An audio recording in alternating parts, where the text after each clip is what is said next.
Le grand soir, c'est parti. Accueillons nos invités. Alain Richard, bonsoir. Sénateur La République En Marche du Val d'Oise, ancien ministre de la Défense. Benjamin Cauchy, bonsoir. Bonsoir. Porte-parole de Debout la France et candidat au municipal à Vigneux-sur-Seine. Sandra Regol, bonsoir. Secrétaire nationale adjointe d'Europe Écologie Les Verts. Et Emmanuel Morel, bonsoir. Bonsoir. Député européen, cofondateur de la gauche républicaine et socialiste.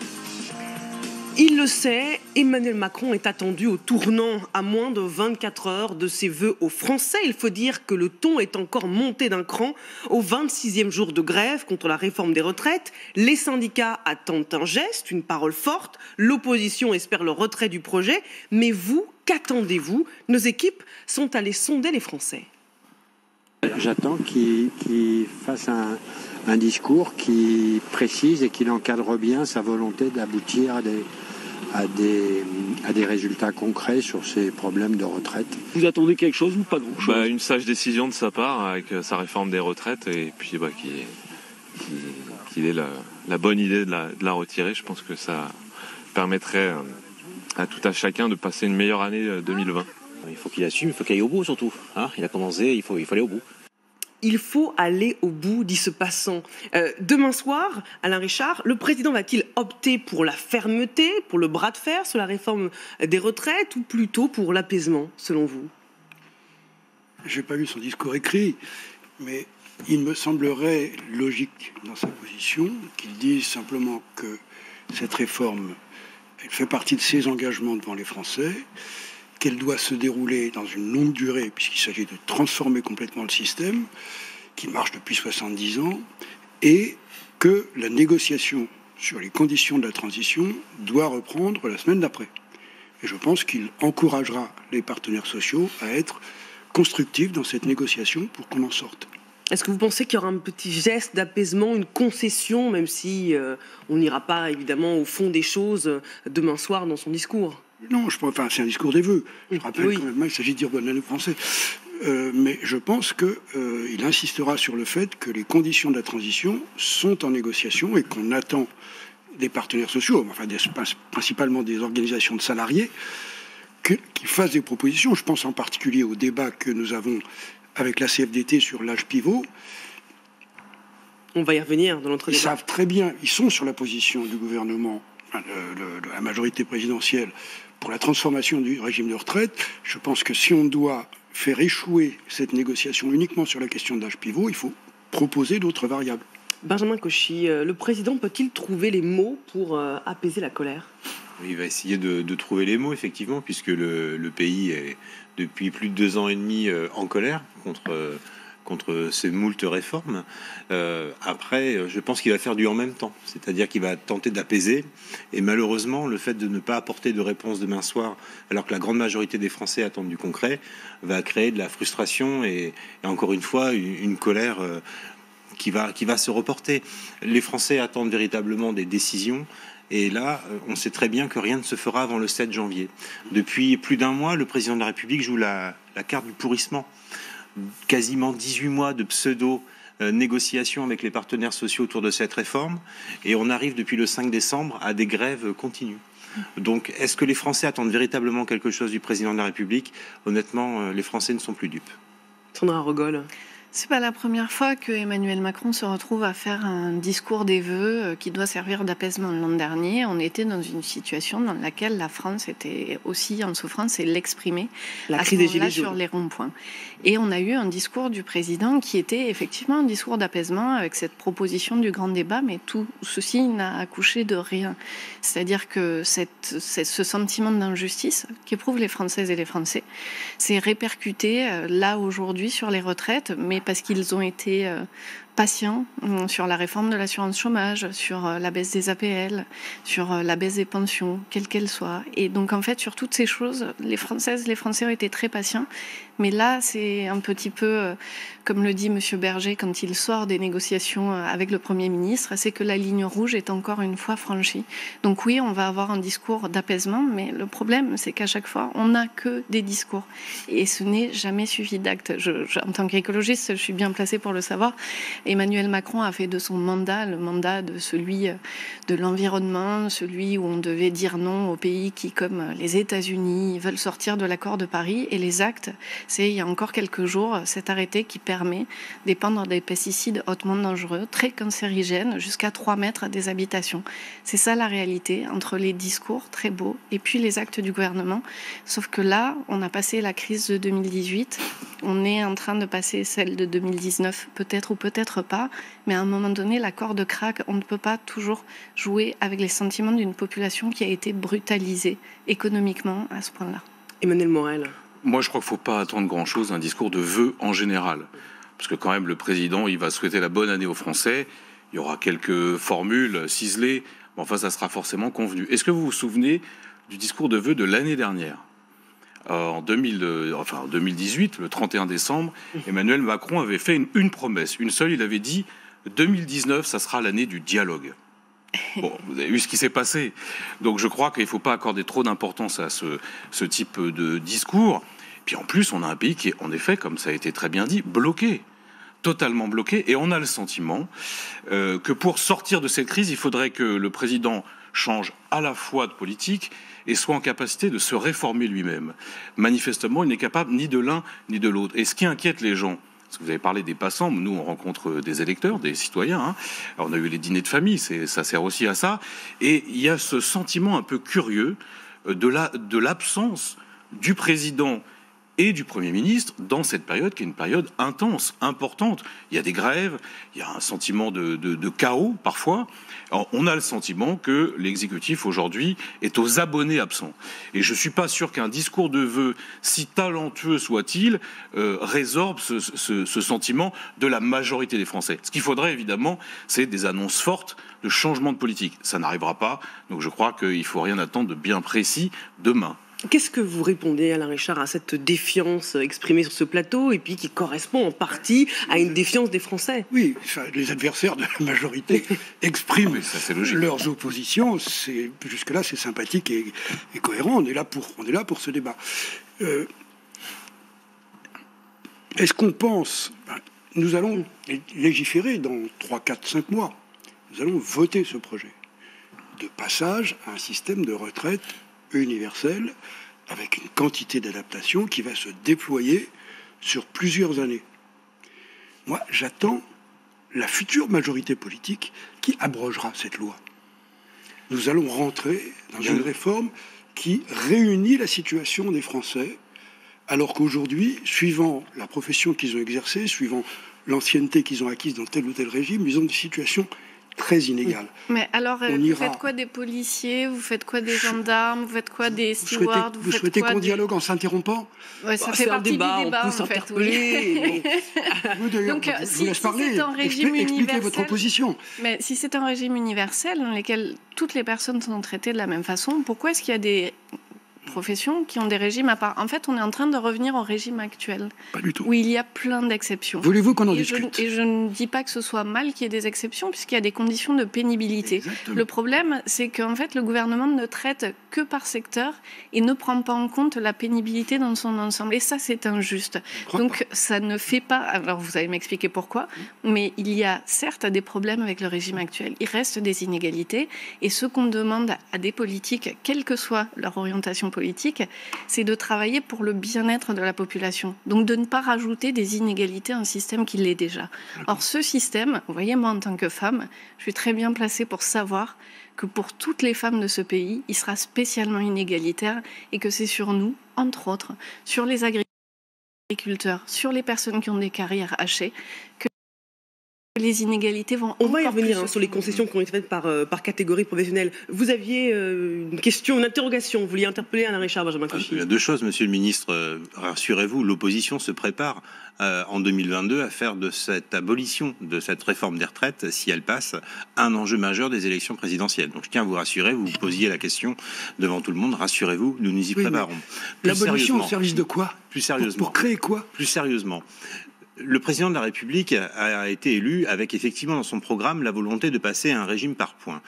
Est-ce qu'il a expliqué aux Français qu'au lieu d'avoir une retraite comptabilisée sur les 25 meilleures années quand on est dans le privé, ça serait sur 43 ? Est-ce qu'il a expliqué aux fonctionnaires qui ont voté pour lui qu'au lieu que ce soit sur les 6 derniers mois, ce fut sur les 43 années de travail ?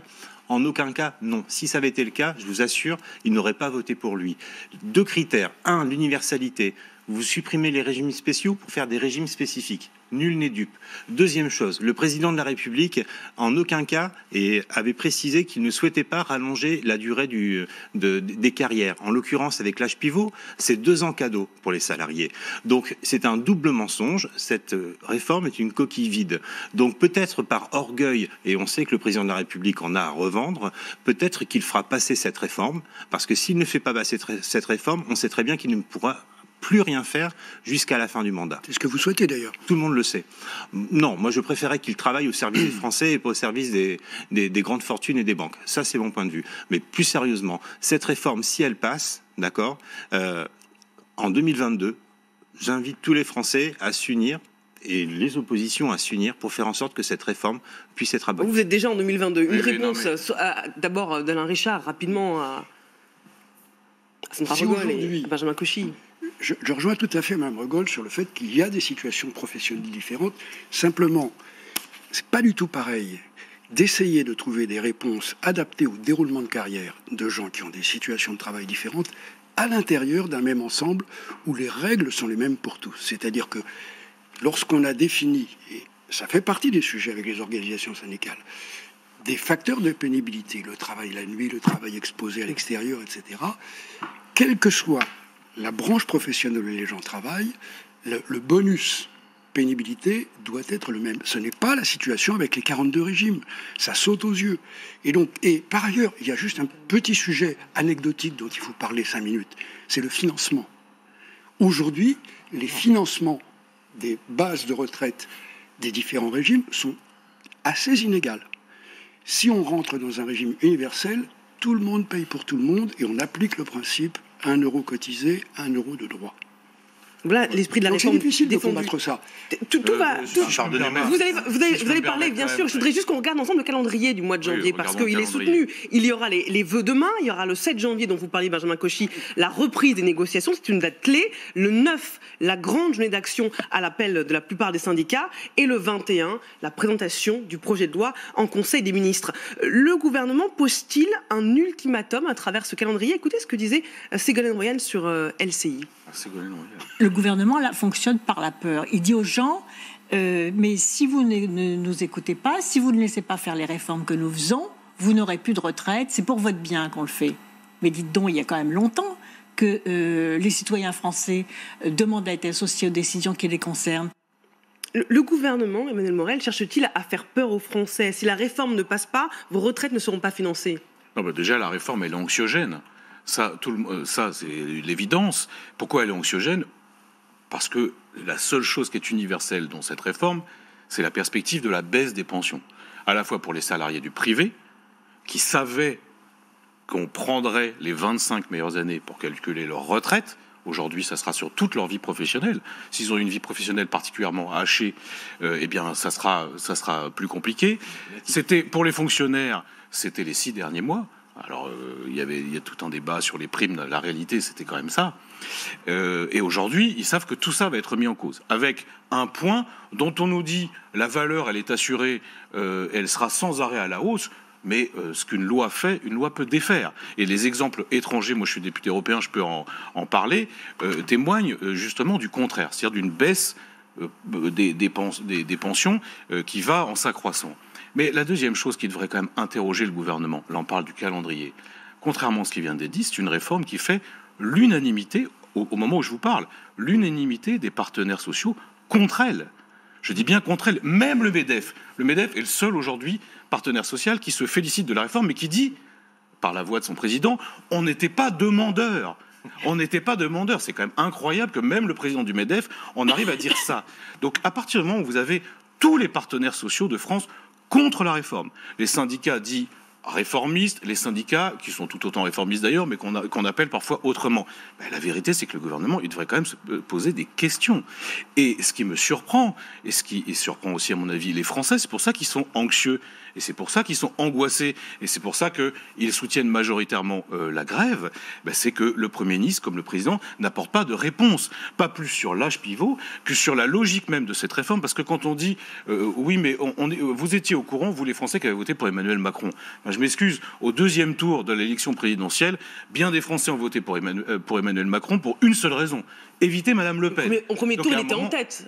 Enfin, il était en tête de pas grand-chose. Et puis, je rappelle que dans le programme d'Emmanuel Macron, il n'était pas marqué spécifiquement ordonnance sur le travail, comme on l'a vu, réforme de l'assurance chômage, comme on l'a vu, réforme des retraites, comme on l'a vu, parce que le diable se loge dans les détails. Or, précisément, il y a un certain nombre de choses qu'il avait omis de préciser. Et c'est pour ça qu'aujourd'hui, on est dans une situation de blocage. Ce blocage, il faut le lever, mais pour le lever, il faut des actes politiques. Il n'y en a pas. Mais Alain Richard, c'est soit la réforme ou l'effondrement du système. Il est caractérisé, nous le vivons pour certains quotidiennement, sur l'Île-de-France à cause des transports. Mais pardon, le reste de l'activité du pays se déroule assez normalement. Vous parlez d'un blocage politique. Oui, non, mais d'accord. Mais dire, le pays n'est pas du tout bloqué. La plupart des grandes activités économiques et des activités professionnelles se déroulent normalement. Ça fait comme des millions de gens en Ile-de-France, des commerçants qui souffrent, on les a entendus, ce n'est pas rien. Actifs qui provoquent ce blocage en Ile-de-France se comptent en peu de milliers. Et tous les TER. Pardon ? Et tous les TER à travers toute la France, ces personnes. Enfin, ces personnes qui. C'est un nombre très réduit de conducteurs de train.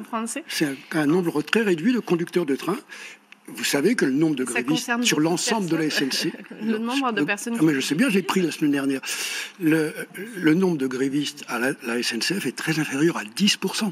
10% de la SNCF, ça fait 15 000 personnes. La SNCF, c'est aussi beaucoup de gens qui sont dans les bureaux, qui peuvent être en grève ou pas en grève, etc.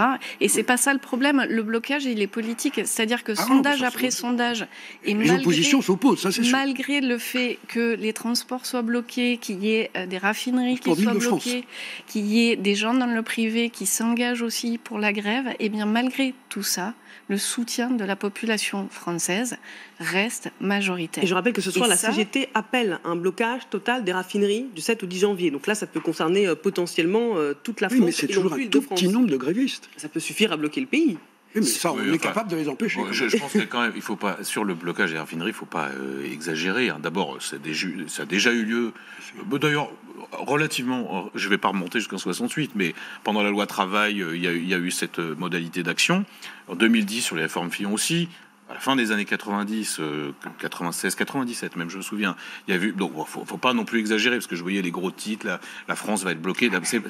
Ça n'est pas vrai. Il faut des gros titres. Mais en revanche, ce qui est vrai, et je maintiens cette position, c'est le blocage politique. Et quand je dis que cette réforme fait l'unanimité contre elle, je ne vais pas me prononcer au nom des Français, ça serait très absurde. Mais je remarque quand même que les principales centrales syndicales de ce pays, et même ceux qui représentent les cadres, qui sont traditionnellement quand même plus allants. D'accord sur les points qui voudraient voir je m'excuse, mais quand on entend le représentant de la CGC, qui exprime aussi des inquiétudes pour ceux qui représentent, c'est-à-dire les cadres, normalement, le gouvernement devrait se poser des questions. Et le sentiment qu'on a ce soir, à la veille des vœux présidentiels qui ne changeront rien, je vous l'annonce d'ores et déjà, c'est que le gouvernement n'entend pas ce qui se passe dans le pays. Et on avait déjà eu ce sentiment au moment de l'affaire des Gilets jaunes, parce que c'est quand même quelque chose qui a duré très très longtemps, et la situation s'est dénouée. Benjamin Cauchy, c'est quelque chose, il a été l'une des figures du mouvement. Peut-être, la situation s'est dénouée lentement, et d'ailleurs pas totalement. Pourquoi ? Parce qu'il n'y avait pas de réponse. Donc à un moment quand même, pour un président qui se dit réformateur, mais aussi à l'écoute du pays, il serait temps, c'est ce que je disais tout à l'heure, qu'il se réforme lui-même. Et manifestement, il a du mal. Sur le financement, Benjamin Cauchy, c'est soit la réforme ou soit l'effondrement du système ? S'il y avait véritablement un problème de financement, je ne comprends pas pourquoi le président de la République décide, par le biais de ce projet de loi, d'exempter les 300 000 plus grands revenus de cotisations sur tout ce qui est au-dessus de 10 000 euros. C'est 3 milliards de cotisations qui ne vont pas rentrer dans la caisse. Et la Chambre des comptes a rendu un rapport comme quoi il y avait 15%, à peu près 15% des retraites qui étaient virées à l'étranger étaient virées à des pensionnaires décédés, ce qui représente à peu près 1 milliard d'euros. En l'espace de 30 secondes, je viens de vous trouver 4 milliards d'euros, monsieur le ministre. Deuxième élément, le corps explique qu'il y aura un déficit conjoncturel aux alentours. Le corps, Conseil orientation des retraites, précise, explique qu'il y aura un déficit aux alentours de 2025, d'accord, entre 8 et 17 milliards. 15, oui, c'est ça, 15 milliards. Or, en 2024, il y a la CADES qui finançait la dette sociale, qui n'aura plus à financer la dette sociale. Donc, il peut être un recours également. Donc, si vous voulez, l'équilibre financier des retraites peut être trouvé sans mettre à mal. Je comprends qu'il puisse y avoir au cas par cas, sur certains régimes spéciaux, des aménagements à faire. Mais est-ce que, pour autant, on doit prendre en otage 97% des salariés pour modifier 3%? Alain Richard. Oui, alors, on ne va pas se compliquer la vie sur les chiffres, mais quand vous dites qu'il y a 15% des retraites qui seraient versées à l'étranger de façon fictive et que ça fait 1 milliard, je vous signale que le total des retraites, ça fait 300 milliards. Donc s'il y avait 15% qui non, 15% ça ferait 40%, ça ferait 40 fois ce que vous dites. 15% des 6 milliards qui sont versés à l'étranger. D'accord ? Non, soyons précis. Donc, je crois simplement qu'on a devant nous la question, est-ce qu'on souhaite rester dans un régime de répartition dans lequel ce sont effectivement les rémunérations des actifs avec les cotisations qui financent les retraites des retraités? On est déjà en dérive par rapport à ce système du fait que, en particulier, les régimes spéciaux sont fortement subventionnés par l'impôt. Et donc, on n'est plus dans le régime les actifs payent les retraites. Si on veut en sortir, moi je comprends tout à fait qu'avec un autre schéma politique de gens qui sont défavorables à une économie de marché, on dise on va faire des prélèvements supplémentaires de tous les côtés pour payer les retraites parce qu'on ne veut pas les faire payer par les actifs. Le principe du régime à points, c'est qu'on veut pérenniser un système de répartition dans lequel les actifs payent pour les retraites. Si on pense que dans les 40 ans qui viennent, il n'y aura pas de mutation démographique qui obligeront à des ajustements pour rester dans un système de répartition, je pense qu'on se leurre. Donc le régime par points, il a pour objet de permettre que ces adaptations lentes, qui tiendront compte des flux économiques et de la réalité démographique, se fassent de façon concertée sur l'ensemble de la population et en responsabilité. On va conclure de débattre sur le fond. C'est quand même là qu'on a un désaccord de fond. C'est sûr, vous avez un désaccord de fond. Mais moi, je voudrais rebondir sur ce que vous avez dit tout à l'heure, Emmanuel Morel, sur l'absence des ministres, l'absence du gouvernement. Et vous n'êtes pas le seul à avoir alerté sur ce point. Je voudrais qu'on écoute ensemble un représentant des usagers qui prennent les transports en commun et qui sont bloqués pour ceux qui sont principalement en Ile-de-France. Écoutons-le. Moi, j'attends quand même du gouvernement qui prenne des contacts au moins avec les syndicats réformistes avant le 7 pour essayer de trouver une issue à cette crise, pour que ça débouche rapidement et le plus tôt possible dès que les gens rentrent de vacances. Est-ce que ce n'est pas un peu trop tard d'attendre le 7 janvier pour la reprise des négociations ? Je vais vous révéler un énorme secret. Ça va faire trembler la table. Je pense que les contacts ont lieu et qu'ils vont se développer avant le 7 janvier. En coulisses, loin des caméras. Oui, ben vous avez quand même le Premier ministre. Dans des réunions de travail. Mais c'est quand même. Monsieur Richard, le Premier ministre lui-même a totalement disparu des écrans radars au moment où le pays. Il a 2-3 collaborateurs. Ouais, je m'excuse, mais ces collaborateurs, ils n'ont pas de compte à rendre au peuple français. C'est le cas du Premier ministre. Donc pourquoi il ne s'exprime pas depuis maintenant 15 jours sur un sujet qui non seulement intéresse les gens, mais les angoisse. Moi, c'est ça qui me surprend. Et ça témoigne, à mon avis, d'une gêne. Mais ça témoigne aussi peut-être, et c'est là, j'en viens au désaccord que nous avons, parce que vous nous présentez la retraite par points comme la seule façon de pérenniser, vous avez fait un lapsus, vous avez dit pénaliser, mais pérenniser le régime par répartition. Mais c'est pas grave. Ça non, mais simplement, je ne l'ai pas fait, vous avez mal entendu. On réécoutera. On réécouterait. Mais moi, ce que je crois, et les expériences étrangères de ce point de vue-là sont quand même très intéressantes, c'est que le passage à la retraite par points, qui crée une angoisse par rapport à l'avenir, une imprévisibilité quant à la valeur du point, fait que les gens se retournent, ceux qui en ont les moyens, massivement vers la capitalisation. Et je fais le lien politique avec le vote de la loi Pacte il y a très peu de temps, où justement on a mis en place des mesures fiscales pour favoriser les plans d'épargne retraite, c'est-à-dire la retraite par capitalisation pure et simple. Et ben moi, ce lien, je le vois évident, et quand vous me dites on est là pour sauver la retraite par répartition, eh bien j'en suis pas sûr. Vous voyez, j'en suis pas sûr, et ce qui se passe dans les pays étrangers m'incite à la prudence. Moi, je pense qu'il y a plein de façons de rétablir l'équilibre financier dans le système actuel.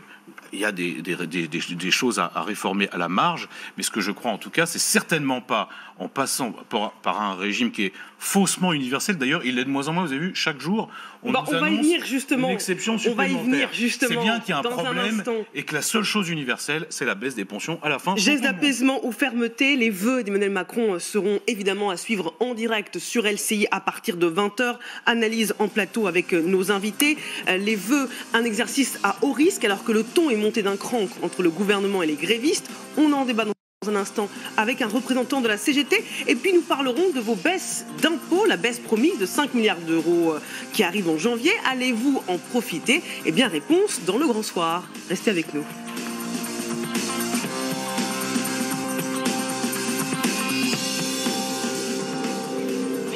Le Grand Soir se poursuit avec nos invités politiques. Alain Richard pour La République En Marche, Benjamin Cauchy pour Debout la France, Sandra Regol pour Europe Écologie Les Verts, Emmanuel Morel pour la gauche républicaine et socialiste. Et accueillons Olivier Thériault, bonsoir, délégué du personnel CGT RATP Bus. Merci d'être avec nous en direct dans Le Grand Soir. À qui la faute si le mouvement social bat le record de 95, 26e jour de grève, négociations à l'arrêt, vive tension entre le gouvernement et la CGT, qui accuse le gouvernement de jouer le pourrissement et d'organiser le bordel, je cite là Philippe Martinez, tandis que le gouvernement accuse le syndicat de pratiquer, je cite, un syndicalisme d'intimidation. Écoutez ce que dit aujourd'hui le ministre de l'Intérieur, Christophe Castaner. Je constate des mots d'une grande violence. Vous savez, moi je pense qu'il faut apaiser le débat, mais pour apaiser le débat, il faut vouloir concerter. Si dans la concertation, certains vous disent moi c'est le retrait d'un texte et de tout projet gouvernemental parce que j'ai décidé que ce texte était mauvais, ça n'est pas comme ça que se passe la concertation. Donc le dialogue a eu lieu, il se poursuit, il est essentiel qu'il puisse se poursuivre. Mais le dialogue, ce n'est pas d'exiger le retrait, ça n'est pas non plus d'empêcher les mobilités ou d'empêcher les gens qui vivent en Île-de-France de pouvoir se déplacer librement, comme ce doit être le cas au quotidien pour chacun. Olivier Thériault, qu'est-ce que vous répondez à Christophe Castaner qui vous reproche de ne pas dialoguer? Ça me fait beaucoup rigoler parce que M. Castaner, c'est vraiment le champion du dialogue. Il n'y a qu'à voir devant nos dépôts tous les matins le dialogue des forces de l'ordre sur nos pauvres retraités ou nos femmes qui viennent bloquer les dépôts pour soutenir les grévistes de la RATP. Donc en termes de dialogue, je pense qu'il ferait mieux de se taire, ce monsieur. Ce soir, la CGT annonce le blocage total des raffineries du 7 au 10 janvier. Est-ce que ça ne va pas trop loin? Est-ce vraiment une manière de dialoguer, si je reprends les termes du ministre de l'Intérieur? Alors, déjà, je voulais juste reprendre un petit peu votre intervention avant. Vous disiez que c'était la guerre entre le gouvernement et la CGT. Ça, c'est une petite manœuvre qu'on voudrait un petit peu dénoncer. Le ton monte d'un cran, vous l'avez entendu. Mais il monte pas d'un cran avec la CGT, il monte d'un cran avec les grévistes. C'est pas la même chose. Parce que mettre en avant la CGT, c'est dire, soi-disant, que des syndicats réformistes seraient les gentils syndicats. D'accord ? Sauf que dans l'histoire, l'ensemble des grévistes sont solidaires et ne veulent pas de cette réforme. Donc il ne faut pas éloigner la réalité. Hein. On n'est pas des théoriciens de la vie. Nous, on est sur le terrain. Et on sait de quoi on parle quand on dit que la grève, ce ne sont pas les organisations syndicales qui les tiennent, mais bien les grévistes. D'ailleurs, dedans, vous avez des personnes qui ne sont même pas syndiquées. Voilà.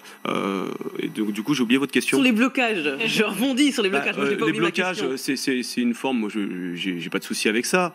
Tout ce qui va bloquer l'économie, plus on bloquera vite l'économie, et plus les représentants du capital que sont Monsieur Macron et tout son gouvernement seront obligés de plier. Voilà. Si on avait massivement une France en grève, on n'en serait déjà pas là. Et c'est pour ça que nous appelons à généraliser la grève, parce que c'est pas le problème de la RATP ou de la SNCF, même si on comprend au fur et à mesure des petits accords qu'essaye d'avoir le gouvernement que l'idée c'est de se payer la tête de la RATP, de la SNCF et des profs. La question c'est, les Français n'y comprennent plus rien, quoi. Donc faut arrêter de nous faire passer pour les méchants. Faut arrêter de dire que c'est la CGT qui se radicalise ou qui est violente. Voilà, la violence, c'est les manifestants qui les vivent dans les manifs. Ce sont, moi encore ce matin, je peux vous dire, je connais le coup de la lacrymo, et pourtant je suis un pacifique. Hein. Je vous invite à venir sur les piquets de grève devant les dépôts de bus RATP, et vous verrez de quel côté se situe la violence. Et je pense que la violence sociale, c'est pas nous qui l'orchestrons. Alain Richard, qu'est-ce que vous répondez? c'est un discours qui est tout à fait honorable. Simplement, si un de vos collègues non grévistes veut sortir avec son bus, il doit sortir. Et il doit rendre le service public. D'accord. Donc s'il y a des personnes qui empêchent le bus de sortir, c'est le travail quand même des forces de l'ordre de dire aux personnes de s'écarter. Et qu'est-ce que vous pensez qu'à un moment, pourquoi il y a une désobéissance citoyenne? Vous ne pensez pas qu'à un moment, c'est le rôle du peuple de se lever contre une réforme qui ne va pas dans leur sens? Quand on parle de la révolution aujourd'hui, monsieur, excusez-moi, on fête la révolution française, d'accord, la révolution bourgeoise au passage, où c'est les bourgeois qui ont pris le pouvoir en servant de la misère du peuple, mais on le fête aujourd'hui, on fait une journée, on a un jour férié là-dessus, et on est content de dire mai 68, c'est génial, on a eu des grandes avancées.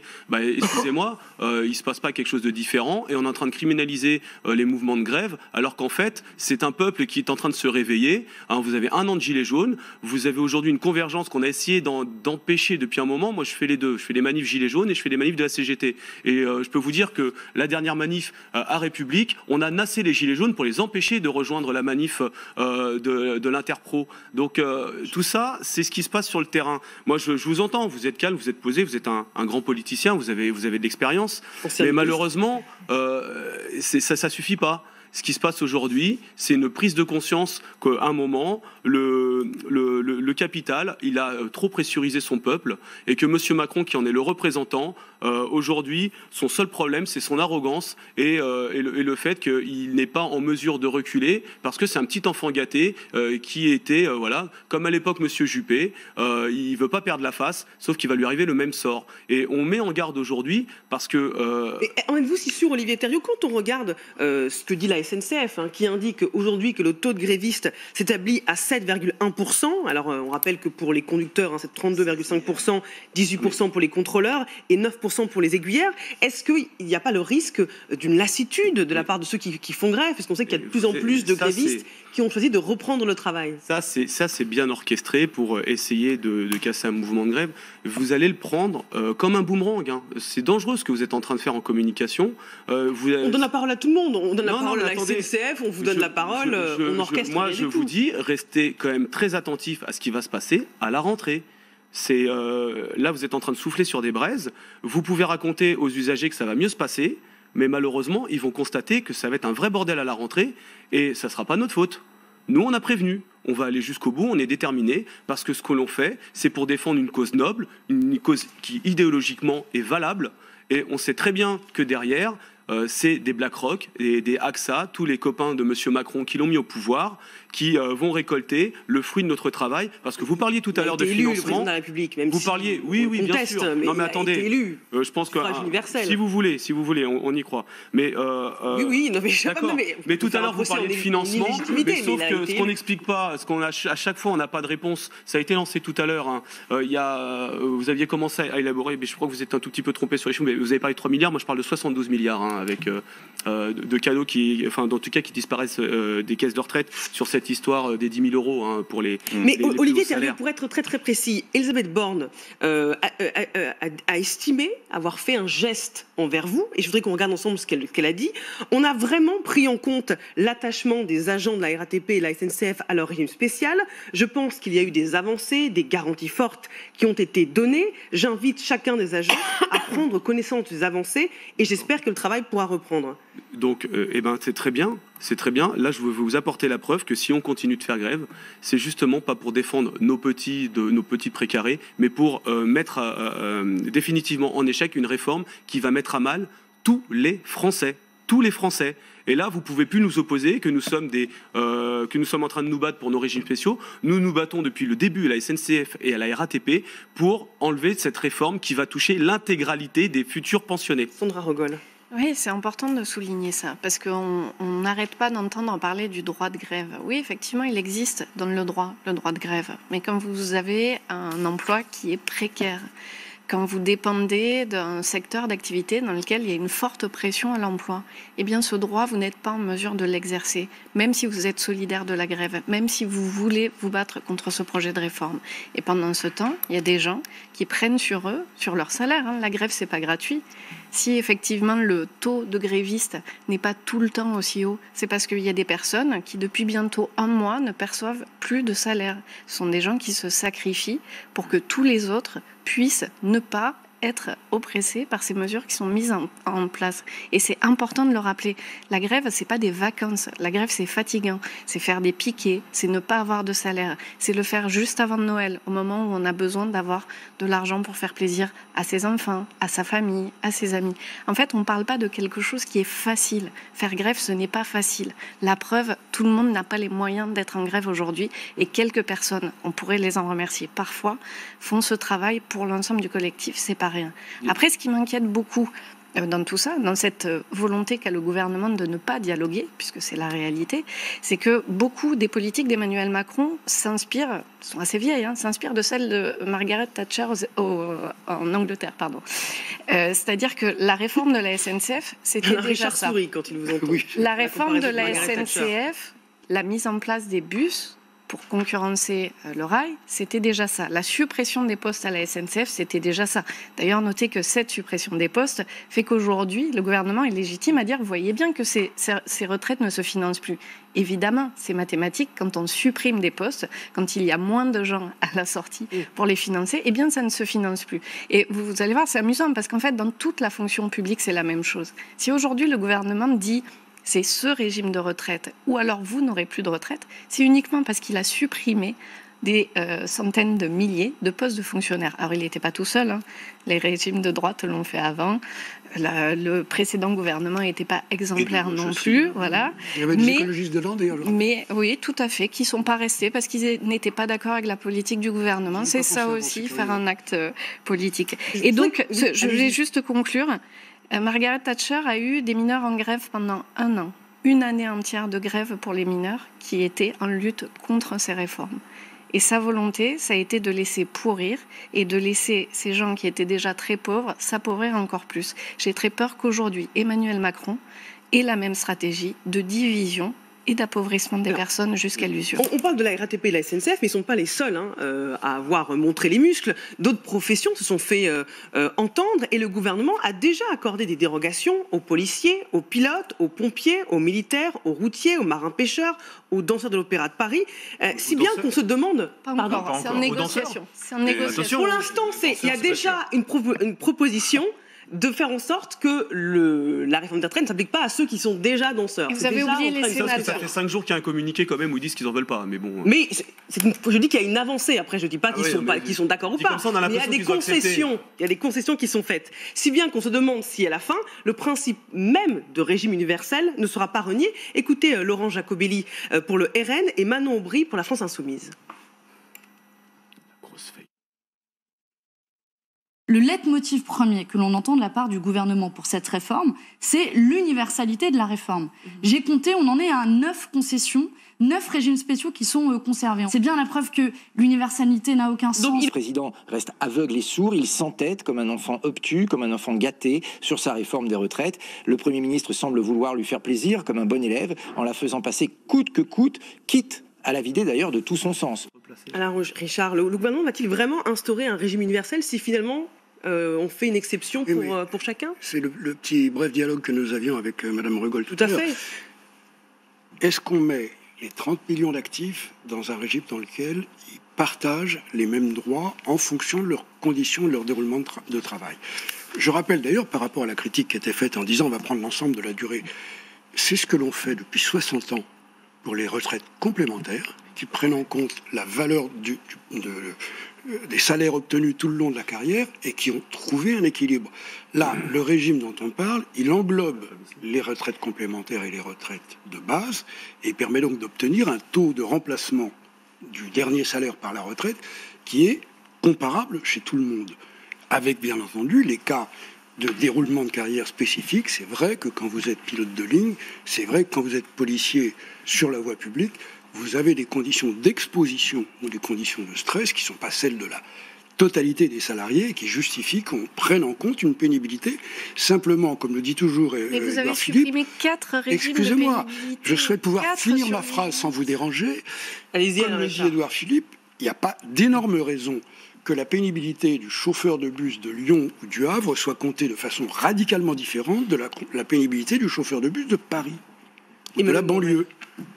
C'est ça le régime universel. Vous avez déjà conduit un bus, monsieur, dans Paris? Pardon ? Vous avez déjà conduit un bus dans Paris, Il y monsieur? a très très longtemps, j'ai fait du simulateur quand je faisais un stage. Non, mais à nous, on ne RATP. simule pas, nous, on jouit de la vie. D'accord, monsieur, mais vous considérez que vous avez un droit spécifique par rapport à vos collègues de Lyon. Non, je considère qu'il faut... Donc ils doivent avoir la même pénibilité. Et donc le même âge de la retraite. Justement, alors Eh ben, justement... c'est ça le régime améliorer. universel. Vous savez, les chauffeurs de la TCL, c'est peut-être même de ceux qui sont le moins bien traités d'ailleurs parmi tous les chauffeurs de bus. Et bien sûr qu'ils mériteraient d'avoir des conditions meilleures pour leur retraite, évidemment. Je constate qu'ils ne sont pas en grève. J'ai pris le bus et j'ai pris le métro à Lyon la semaine dernière et ça marchait. Ils gagnent beaucoup moins d'argent, c'est sûr. Hein. C'est beaucoup plus dur de se mettre en grève quand on est à la TCL, monsieur. Emmanuel Morel. Je constate que, en fait, on parle d'universalité, mais pour le gouvernement, c'est l'uniformité.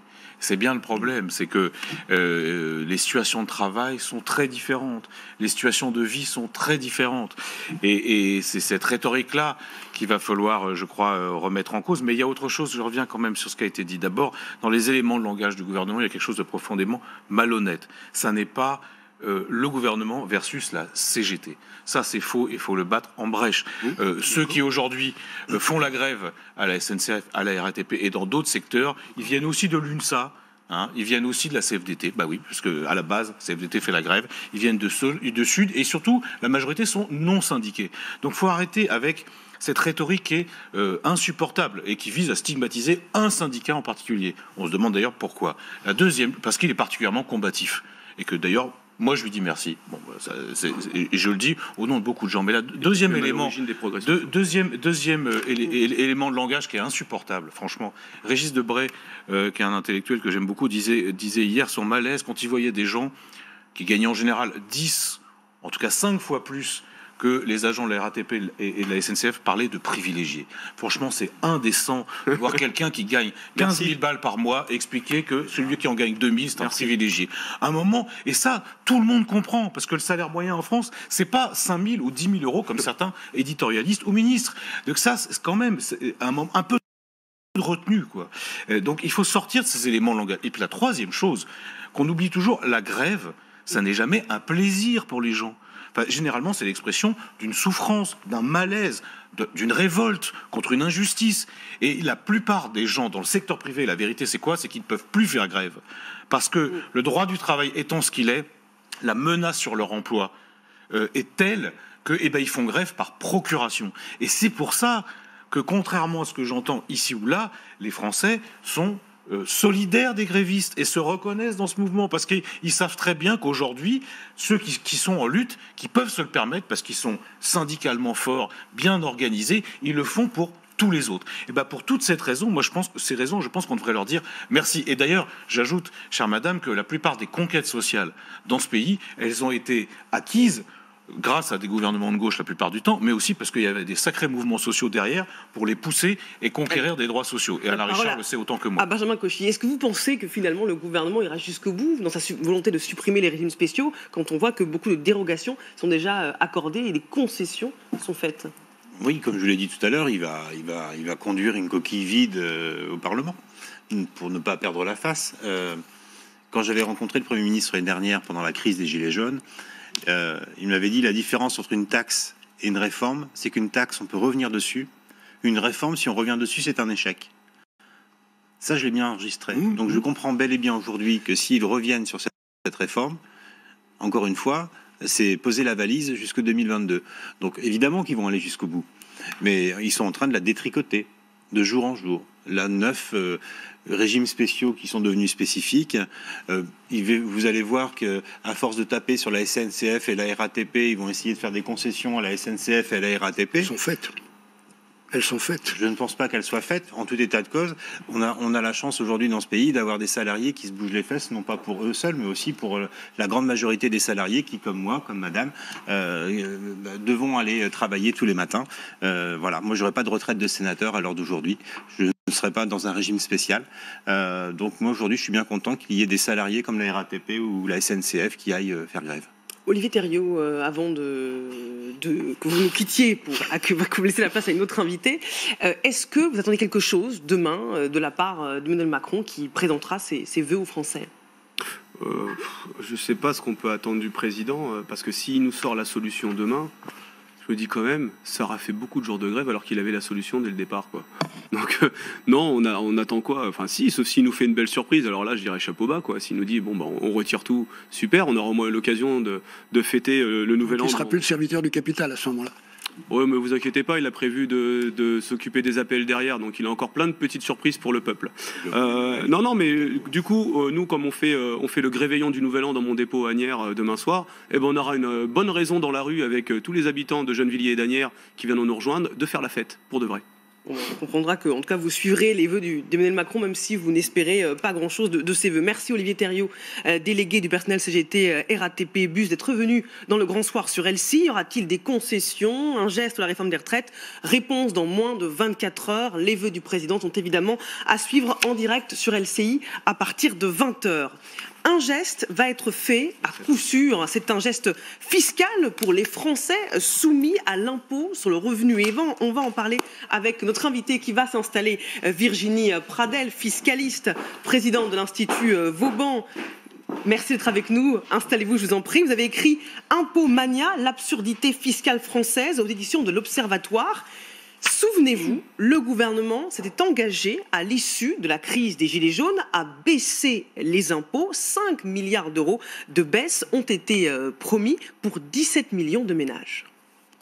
Nous avons donc décidé d'une baisse d'impôts historique. 5 milliards de baisse d'impôts sur le revenu. Qui s'ajoute à des baisses d'impôts pour les ménages qui ont été engagées depuis le début du quinquennat. La plus grande baisse d'impôts qui a été décidée. Le gouvernement d'Emmanuel Macron aura donc été celui qui aura le plus baissé les impôts de tous les gouvernements de la République. C'est massif, c'est clair, c'est net.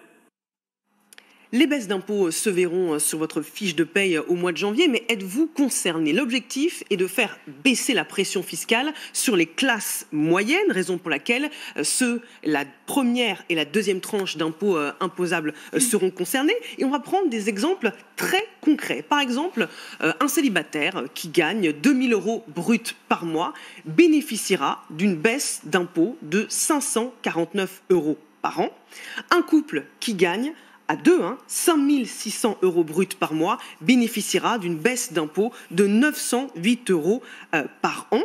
Est-ce que le gouvernement, sur ce point, est en train de tenir ses promesses? Virginie Pradel. Assurément. Il tient sa promesse. Il y a une baisse qui est réelle, mais qui doit être relativisée, parce que vous avez passé quelques extraits montrant le gouvernement qui se vante de faire les baisses les plus importantes sous la Ve République. Bon, faut quand même relativiser ces propos. Les impôts baissent, mais ils n'ont jamais été aussi élevés. Donc, je vous donne un exemple. S'agissant de l'impôt sur le revenu, au cours de la dernière décennie, le seul impôt sur le revenu progressif a augmenté de plus de 20 milliards d'euros. D'accord. Au cours des dernières années, il y a eu différentes mesures. C'était avant l'arrivée du président Macron. Avant l'arrivée du président Macron, mais les gens ne raisonnent pas qu'à travers Macron. Et forcément, on a eu une hausse très importante au cours des dernières années. Pour vous donner une idée, on est passé d'environ 54 milliards à aujourd'hui 75 milliards. Donc il y a quand même une pression fiscale énorme qui s'exerce sur les classes moyennes et classes moyennes supérieures. Et le geste qui est fait, qui doit être salué, parce que toute baisse d'impôt doit être saluée à mon sens, ne vise quand même qu'une partie de ces classes moyennes. Non, vous pouvez pas dire ça. Excusez-moi, c'est quand même ça. Et les impôts, ça sert à quelque chose. Ça sert à financer des services publics, des hôpitaux, des écoles. Attendez, mais c'est parce que je dis là, je vous dis qu'on a une baisse d'impôts mérite d'être saluée. C'est pas vrai. Écoutez, on n'est pas d'accord. Plutôt que parler de l'impôt sur le revenu, qui ne représente pas grand-chose dans les recettes fiscales de l'État, parlez plutôt de la TVA, parce que la TVA, elle ne baisse pas. Or là, pour le coup, tous les Français sont concernés, quel que soit leur niveau de revenu, et de toute façon, c'est pas progressif. Vous devriez parler, par exemple, de la CSG. On pourrait parler de la fiscalité locale. Est-ce que ce qui vient d'être fait, la baisse de la taxe d'habitation, mais le problème que ça crée notamment avec les départements, monsieur Richard, qui est sénateur spécialiste de ces questions, pour en parler, est-ce que ça c'est juste? Oui, non, mais vous pouvez pas dire toute baisse d'impôts c'est bon à prendre. Ça c'est pas vrai. Excusez-moi, monsieur, non, vous êtes absolument pas pour ça. Chacun a le droit d'avoir son opinion. Ça va à l'encontre de la logique élémentaire du modèle social français qui veut quand même que les services publics soient financés. Non, mais votre modèle social, monsieur, tout le monde n'a pas la même. Celui auquel nous sommes tous très attachés. Vous êtes attachés aux services publics comme moi, aux hôpitaux, mais écoutez, aux écoles. quand même qu'il y a quand même aujourd'hui un certain nombre de Français qui considèrent que... c'est un cri du cœur, c'est pas grave. Non mais c'est un cri du cœur, mais ce que je veux dire, ne pensez pas non plus avoir le monopole du modèle social. Ne dites pas le monopole du cœur, ça a déjà été tenté il y a longtemps. Le monopole du cœur, c'est ça que je dis. Non mais il n'y a pas de modèle social idéal. Vous avez votre conception, j'ai la mienne. Force est de constater qu'aujourd'hui, il y a une pression fiscale qui tend à s'intensifier de plus en plus sur une certaine partie de la population qui, à mon sens, ne fait pas assez l'objet de mesures fiscales. Je pense notamment aux classes moyennes qui sont un tout petit peu trop aisées, sans être aisées, et qui ne bénéficient pour l'heure ni de la baisse de la taxe d'habitation, ni d'une réelle baisse de l'impôt sur le revenu, parce que rappelons que la baisse de l'impôt sur le revenu concerne principalement la première tranche, les personnes qui sont taxées au taux de 14%. Ceux qui sont à la tranche de 30% vont bénéficier d'une baisse plafonnée à 125 € par part. Quant à ceux qui sont à 41% ou à 45%, alors eux... Il n'y aura pas de baisse d'impôt du tout. C'est complètement gelé. Mais ils ont eu plein de baisses au début. Mais ils ont aussi la baisse de la tranche de 11%, voyons. Bah oui. Ah non, ils n'en profitent pas. Non, il faut bien expliquer le dispositif. Sur la tranche de 11, de 14 à 11, elle bénéficie à tout le monde. Non, attendez. En fait, ce qui se passe, c'est qu'on a une baisse de 14% à 11%. D'accord, on a une baisse de 3 points. Ça, c'est pour tout le monde. Non, c'est pas pour tout le monde, parce que l'avantage fiscal qui en résulte est gelé. Plafonné. Ah, moi, j'avais compris comme Virginie Pradel. Il est plafonné pour ceux qui sont à 30%, mais pour ceux qui sont dans les deux dernières tranches, l'avantage est carrément annulé. Ce qui pose d'ailleurs un problème au niveau, en matière d'égalité devant l'impôt, ça veut dire qu'on fait un cadeau que pour ceux qui sont le moins aisés. Bon, je peux comprendre, de toute manière, il n'y a pas de baisse de la dépense publique, donc on ne peut pas baisser pour l'heure les impôts pour tout le monde, mais on ne peut pas dire que c'est une baisse qui profitera à tout le monde, c'est une baisse qui est ultra ciblée et qui bénéficie aux plus modestes. Mais rappelez quand même ceux qui sont à 40% d'impôt sur le revenu, rappelez ce qu'ils gagnent. Bon, Benjamin Cauchy. La tranche à 30%, ça monte très haut. Attendez, je peux juste donner un petit exemple, parce que j'ai utilisé le simulateur avant de venir, je suis désolée. Par exemple, pour un couple qui gagne 54 000 € à deux. Moi, quand j'utilise le simulateur, donc 54 000 € à deux, ça fait 27 000 € pour deux personnes. Je vois que c'est un couple qui payait en 2019 7 210 €, qui en 2020 devrait en payer 7 084 €, donc qui bénéficie d'une réduction de 126 €, soit même pas 2% du montant de son impôt. Peu de temps, Benjamin Cauchy. Oui.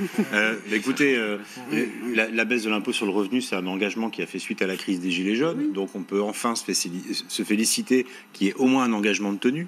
Il faut reconnaître quand ça va dans le bon sens. Maintenant, on entend bien ce que vient d'expliquer Madame Pradel, c'est que la baisse des impôts, qui est indispensable pour relancer l'économie, ne sera pas répercuté sur tout le monde.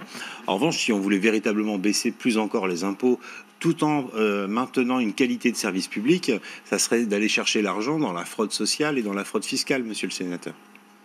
Et là, pour le coup, quand on voit facile quand on est dans l'opposition. Vous croyez qu'on ne fait rien? Mais écoutez, je ne sais pas, au dire de Madame Goulet, vous venez de le dire, vous ne savez pas. Votre collègue Madame Goulet, sénatrice, qui a rendu un rapport sur la fraude sociale, pour incomplet, et elle le reconnaît, a bel et bien expliqué. La fraude sociale. Absolument, il y a également la fraude fiscale et l'évasion fiscale. La fraude fiscale est une énorme Absolument. part Donc il y a des poches d'argent à les récupérer qui pourraient également servir à la fois à maintenir une qualité de service public. Vous avez la facilité du IACA. Il y a des milliers de fonctionnaires qui travaillent là-dessus avec des instructions précises pour essayer d'aller... Monsieur Richard, je vous interromps. Ça fait 30 ans que vous êtes au pouvoir dans un ministère ou dans les parlements. Je crois que nous, on dit des IACA, mais on n'attend qu'une chose, c'est de prendre le pouvoir et de changer la donne. Parce que ça fait 30 ans que vous nous mettez dans le mur, monsieur. Les baisses d'impôts, c'est toujours agréable au moment où on les reçoit. On ne va pas se cacher, on ne va pas être hypocrite dessus. Effectivement, ça allège. Mais après, quel est le prix à payer pour ces baisses d'impôts? Est-ce que c'est des hôpitaux encore plus en difficulté et donc ne plus avoir les moyens de se soigner? Est-ce que c'est une école encore plus en difficulté, qui a déjà beaucoup de manque de moyens, et donc des enfants qui n'ont pas une éducation à la hauteur de ce qu'on pourrait attendre? Est-ce que c'est une sécurité qui est altérée? On a déjà des policiers aujourd'hui qui achètent leur propre équipement parce qu'ils n'ont pas suffisamment de dotation. Est-ce que c'est la suppression des cours de musique, des cours de sport dans les villes, dans les campagnes, dans les départements, parce qu'il n'y a plus cette dotation? En fait, c'est ça la vraie question. C'est quel est le levier d'impôt pour quel service pour quelle amélioration de la vie des personnes. Et on peut utiliser les tableurs Excel autant qu'on veut, c'est joli de faire des baisses d'impôts, on en est tous ravis, mais si on le paye au prix double, triple ou quadruple ensuite dans notre vie de tous les jours, par notre santé, parce que rien n'est fait pour nous protéger du dérèglement climatique, des produits toxiques, on a encore vu le cas avec Lubrizol il n'y a pas longtemps, et bien tout ceci, ce sont des économies de bout de chandelle qui à la fin nous coûtent beaucoup plus que ce que ça nous a rapporté. Alain Richard. Oui, moi je rejoins Mme Regold sur le fait qu'on ne fait pas des baisses d'impôts complètement à crédit. Ça veut dire qu'il faut à la fois s'efforcer de maintenir le niveau de service public et de l'améliorer là où c'est nécessaire, par exemple avec la création des classes dédoublées pour les quartiers difficiles. Donc il faut être capable de faire des dépenses supplémentaires lorsqu'il y a vraiment une nécessité sur le plan social, et de gagner de l'efficacité dans la vie des services publics, de manière à pouvoir faire des baisses d'impôts qui ne présentent pas du déficit supplémentaire. Donc ça se fait forcément de façon graduelle. Bon, je comprends mes amis du gouvernement qui disent que c'est une baisse forte. Enfin, ça reste quand même 5 milliards sur, en gros, 500 milliards de recettes publiques, quoi. Virginie Pradel, vous restez avec nous parce qu'on aura besoin de votre expertise tout de suite dans le Grand Journal de 23h. Merci d'être venu débattre dans le Grand Soir. Tout de suite, le Grand Journal de 23h.